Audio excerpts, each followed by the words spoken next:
안녕하십니까. 저는 세종호텔 노동조합 전 위원장 김상진하고요. 현재는 해고자 신분에 있습니다. 해고된 지는 2016년에 해고돼서 이번 올해로 5년째 해고 생활을 하고 있고요. 세종호텔 노동조합이 투쟁을 시작한 지는 2011년부터 시작을 해서 올해로 10년째로 접어들었습니다. 세종호텔 투쟁을 얘기할 때 이게 안 할 수 없는 게 이제 세종호텔 사측에 관한 문제인데요. 세종호텔은 세종대학교를 운영하는 재단 산하에 있는 수익사업체입니다. 그래서 그 대학 운영이 어떻게 민주적으로 잘 되느냐에 따라서 세종호텔도 많은 영향을 받고 있는데요. 2005년도에 세종대학교에서 113억의 회계 비리와 부정이 드러나서 지금 현재 세종호텔 회장인 주명건, 당시에는 재단 이사장이었거든요. 이 사람이 해임이 되고 그 이후에 세종호텔에는 임시이사, 관선이사가 파견돼서 운영을 하고 있었습니다. 그러다가 2009년도에 이명박 정부 들어서고 이명박 정부의 여러 가지 도움으로 주명건 전 이사장이 세종호텔 회장으로 2009년도에 복귀한 이후에 2011년부터 노조 탄압이 시작이 됐습니다. 2011년 들어서자마자 저희 노조 간부인 여성 임산부였던 노동 간부를 강제 전보를 하기 시작하면서 본격적으로 탄압하기 시작했고요. 2011년 7월부터 복수노조가 시행이 됩니다. 그러자마자 회사 측은 친사측 노동조합 설립에 개입해서 노동조합을 만들고요.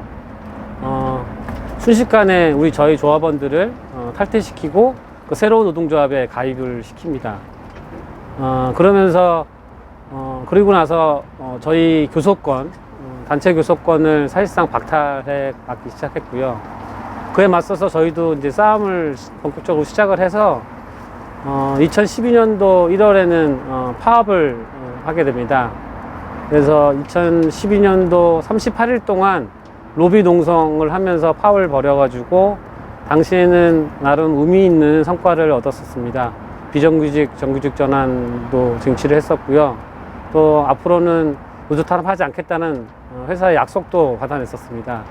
하지만 회사의 탄압은 멈추지 않았습니다. 그 이후에 파업에 참가했던 비정규직 조합원을 계약 해지하면서 해고를 했고요. 또 회사가 그 친사측 노조와 합의를 해서 성과연봉제를 도입을 하기 시작을 했는데요. 거기에 반대하고 저항했던 조합원들, 이런 조합원들을 강제전보하고 탄압하기 또 했습니다. 그 이후로 저희가 2013년부터 5월부터 매주 목요일 날 호텔 앞에서 목요 집회를 시작을 했고요. 호텔 앞에서 계속 이제 여러 가지 시위와 집회와 투쟁들을 벌여 나가게 됐습니다. 그러던 중에 2014년도 제가 2006년부터 노조 위원장을 했고요. 2014년도 임기가 만료되고 2015년도에 현장으로 복귀를 해야 되는데, 현장에 복귀하자마자 제가 세종호텔에서 일하는 동안에 한 번도 해보지 않았던 완전히 다른 업무인 부서로 연회장 웨이터로 발령을 냈어요. 그 당시에는 저뿐만 아니라 우리 조합원 11명도 같이 강제전보 했는데요. 그 방식이 기존에 없었던 부서들, 또 회사 내에서 상대적으로 저평가받고 좀 허드렛 일이라고 분류되는 이런 업무들을 담당하는 부서를 만들어서 우리 조합원들만 표적으로 강제전보를 시켰습니다. 그에 맞서서 모든 조합원들이 그걸 거부하고 싸우지는 못했고요. 제가 대표로 사실상은 강제전보를 거부하고 싸움을 본격적으로 시작을 하게 됐습니다.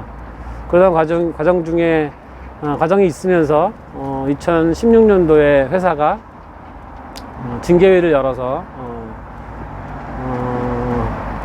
이제 징계를 해고를 했습니다. 그 사유는 지시명령 불이행, 뭐 무단 결근, 뭐 이런 사유로 했습니다. 당시 회사가 발령된 부서로 가기를 거부하고 모든 조합원들의 그 강제 전보를 철회하라고 하는 요구를 하면서 시위와 싸움을 벌였었거든요. 그런 과정 속에서 2016년도에 4월에 해고되고 여지까지 투쟁을 하게 됐는데요. 그러던 과정 중에 그동안에 세종호텔과 노동조합 간에 많은 법적 소송이 있었는데 저희는 한 번도 이어본 적이 없어요. 물론 이번 사법농단을 통해서 이 세종호텔 소송과 관련된 부분에 임종원 씨가 개입됐다라고 하는 증거가 드러나지는 않았지만 저희는 아무래도 이 당시 박근혜 정부의 국정 운영을 위해서 대법원이 이런 사건에 개입했다는 정황을 봤을 때는 임종원 씨가 자신의 사돈인 주명건의 회사에 이런 소송에 개입하지 했다라는 정황적인 그런 합리적인 의심을 갖고 있습니다. 그래서 이런 상황이 벌어지고 임종원이 구속이 되고 재판을 받는 과정 속에서 저희가 작년 5월에 세종호텔 앞에 천막을 치고 총력투쟁을 시작을 했습니다. 지금까지 한 300일 넘게 지금까지 시작되고 하고 있는데요. 애초에 우리가 계획했던 것만큼 효과적으로 사측을 좀 압박을 해서 요구안을 쟁취하지는 못했습니다. 아시겠지만 우리 노동조합의 지금 가장 핵심적인 요구가 해고자 복직과 강제전보 완전 철회, 또 성과연봉제가 도입되면서 우리 조합원들만 아주 차별적으로 임금을 삭감했던 그런 부당한 행위를 바로잡아달라고 하는 되돌려 놓으라고 하는 요구를 걸고 있는데요. 회사는 일단 해고자 복직에 대해서는 굉장히 완강한 입장을 갖고 있습니다. 제가 2016년에 해고되고 지방노동위원회와 중앙노동위원회 그리고 1심, 2심 대법까지 모두 패소를 했거든요. 회사는 해고자 복직, 특히 저하에 대한 복직에 대해서 대법원에서 판결낸 사안을 뒤집을 수는 없다, 바꿀 수는 없다라는 입장을 완강하게 하고 있고요. 또 회사에서는 해고자가 복직이 불가하고 해고자가 복직을 포기해야만이 다른 강제전보 문제나 임금차별 문제를 해결할 수 있다, 합의할 수 있다, 약간 그런 태도를 보이고 있습니다. 그래서 지금 사실상은 교섭은 결렬된 상황이고요. 계속 투쟁을 이어가고 있는 상황입니다. 우리 조합원들에 관한 얘기를 하면 아까 말씀드렸던 2011년도 복수노조가 시행되기 전에는 저희 노동조합의 조합원이 220명이 있었습니다. 복수노조 되면서 이제 다수의 노조가 이제 회사 측, 친사 측 노조로 넘어가게 된 거고요. 그런 과정 속에서 회사가 지속적으로 인사권을 가지고 탄압을 해왔어요. 그러면서 많은 조합원들이 계속 연이어서 탈퇴를 하게 된 거고, 때로는 회사를 그만두고 나가게 되기도 하고요. 그래서 2015년도 때까지만 해도 한 30여 명의 조합원이 있었는데 끝까지 싸우던 조합원들이 또 탈퇴를 하게 됐고요. 그 이후에 이제 현재 정확하게는 12명이 남아 있는데요. 현장에 10명이 남아 있고 해고자로 저와 다른 한 분이, 생기나가 있는 한 분이 2명이 있는 12명의 상황입니다. 사실 이 남아있는 12명의 조합원들이 사실 지난 10년의 투쟁과 탄압의 과정들을 다 몸소 온건히 겪어온 동지들입니다. 그냥 생각만 해도 10년 동안 얼마나 많이 힘들고 어렵고 갈등도 하고 그랬겠습니까? 그럼에도 불구하고 민주노조를 반드시 지키고 다시 민주노조가 현장에서 올곧게 세워질 수 있다라고 하는 확신을 가지고 가능하다는 생각을 가지고 버티고 싸우고 있다고 생각이 들고요. 한 사람 한 사람이 너무나 소중하고 고마운 분들이라고 저는 생각합니다. 또 이렇게 10년째 이렇게 투쟁을 이어오고 포기하지 않고 있는 핵심적인 이유는 아까 말씀드렸던 민주노조를 현장에 올바르게 세울 수 있다라고 하는 확신이 있는데요. 현장의 노동자들은 사측의 포갑적인 탄압에 의해서 섣불리 우리 민주노조에 가입하거나 민주노조를 지지하는 행위를 하기가 쉽지 않습니다. 그렇게 했다가는 바로 탄압을 받게 되고 또 때로는 임금이 삭감되는 불이익을 받을 수 있기 때문에 이들이 스스로 이렇게 앞장서서 나서지는 못하지만 저희는 현장의 노동자들이 저희 세종호텔 노동조합의 투쟁을 지지하고 응원하고 있다라고 하는 확신을 갖고 있고요. 그런 또 여러 가지 징후나 이런 것들이 또 있습니다. 그런 현장의 가능성들을 믿고 끝까지 희망을 포기하지 않고 함께 가고 있는 우리 조합원들 각자가 저에게는 또 우리 노동조합에는 굉장히 소중한 자산이고 희망이라고 저는 생각합니다.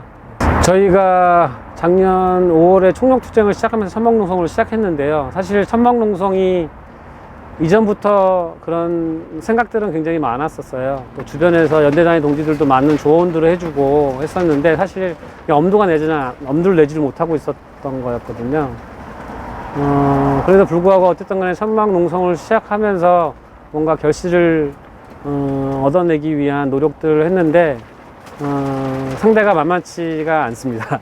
예, 굉장히 오랜 기간 동안 그 부패하고 부정한 이 사람들이 자신들의 권력을, 자신들의 자본을 지키기 위해서 버텨온 것처럼 저희한테도 굉장히 완강한 자세로 나가고 있습니다. 지금 천막농성도 300일이 넘어가고 있고 뭐 2달 정도 있으면 1년이 다가가고 있는데요. 내부의 고민은 굉장히 많습니다. 지금 외부에 지금 저희가 굉장히 소수가 외부에서 이렇게 농성 투쟁을 벌이는 방식으로만 현장을 그러니까 승리할 수 있겠냐라고 하는 고민들을 많이 하고 있고요. 그래서 제 개인적인 생각은 이렇게 투쟁들을 벌여 나가지만 어쨌든 간에 현장에서 세력 관계를 바꿀 수 있는 것들을 더 도모를 해야 될 것 같고요. 또 조급하지 말고 좀 더 길게 보면서 힘들겠지만 그 과정이 굉장히 어렵고 힘들겠지만 현장을 조직해 나가는 것이 굉장히 필요로 하겠다라는 생각이 들고요. 물론 저희가 그동안에 10년 동안 현장을 조직하지 않았던 건 아니거든요. 물론 해왔긴 했지만 강조점이 뭐 투쟁이 있었다면 이제는 좀 강조점을 현장을 조직하고 함께 또 투쟁을 벌여 나간다면 작지만 조금씩의 현장의 변화가 있지 않을까, 또 변화를 만들어야 되는 절실한 상황이라고 저는 생각합니다. 그걸 위해서 조합원들과 같이 논의도 하고 있고 토론도 하고 있고요. 그걸 준비해 나가야 되지 않을까 이렇게 생각하고 있습니다. 저는 당부의 말씀을 올리기는 좀 그렇지만요.